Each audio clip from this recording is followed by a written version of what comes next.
పిల్లలు చూడండి, బాగా గమనించారా దీన్ని? ఏంటిది ఇవి? చూసారా అంతా? ఏంటివి చూసారా? తిన్నారా ఎప్పుడన్నా? దీన్ని చూసి మీకు ఏం అర్థమవుతుంది? కొంగ ఏం చేస్తుంది?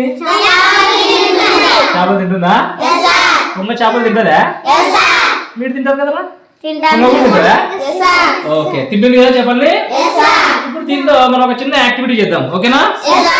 బాగుంది. ఇప్పుడు అమూల్య, ఇక్కడ చూడు, ఇక్కడ ఎన్ని చేపలు ఉన్నాయో లెక్కబెట్టి చేపలు ఉన్నాయో?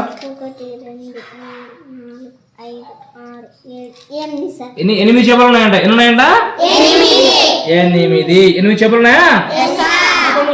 కొంగకి బాగా ఆకలేసి ఒక 3 చేపలు తినేసింది. ఎన్ని చేపలు తినేసింది?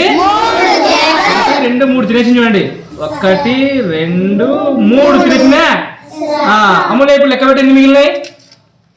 1, 2, 3, 4, 5. ఎన్ని మిగిలినాయి? 5 మిగిలినాయి. 5 కదా?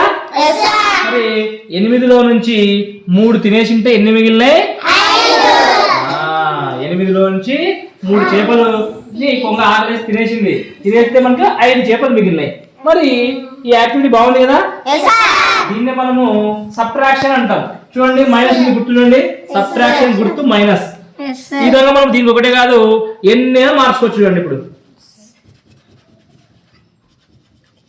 చూడండి, ఇప్పుడు సరే, ఫర్ సపోజ్ ఇక్కడ ఎన్ని చేపలు ఉన్నాయా అర్జున్? లెక్కబెట్టు. 1, 2, 3, 4, 5. 5 చేపలు ఉన్నాయా? ఓకే. మరి మనకు ఆ కొంగకి మళ్ళీ ఆకలేసి 2 చేపలు తినేసింది. 2 చేపల్ని తినేసింది. చూడండి, 1, 2. ఎన్ని మిగిలినాయి ఇప్పుడు చూడు, లెక్కబెట్టు. 1, 2, 3. ఎన్ని చేపలు మిగిలినాయి? అంతే. 5లో నుంచి 2 తీసేస్తే 3. ఎంత? 3. ఈ విధంగా బాగా ఆడుతూ మనము సబ్ట్రాక్షన్స్ బాగా నేర్చుకోవచ్చు, ఓకేనా? మళ్ళీ క్లీన్ చేస్తున్నా. ఇప్పుడు మీరే చేయాలి, ఓకేనా? ఇక్కడ మొత్తం ఎన్ని చేపలు ఉన్నాయి కౌంట్ చేయి. 1, 2, 3, 4, 5, 6, 7. ఇక్కడ వేసావు కదా? ఇప్పుడు కొంగకి ఇంకా బాగా ఆకలేని, పొద్దు నుంచి ఏం తినలే. ఈసారి 5 చేపలు తినేసింది. 5 ఇక్కడ 5 చేపలు తినేసింది కదా? మనము చూడండి 1 2 3 4 5 చేపలు తినేసింది. ఎన్ని మిగిలిన లెక్క పెట్టు. 2 సార్. 1 2 ఇక్కడే. Very good, claps.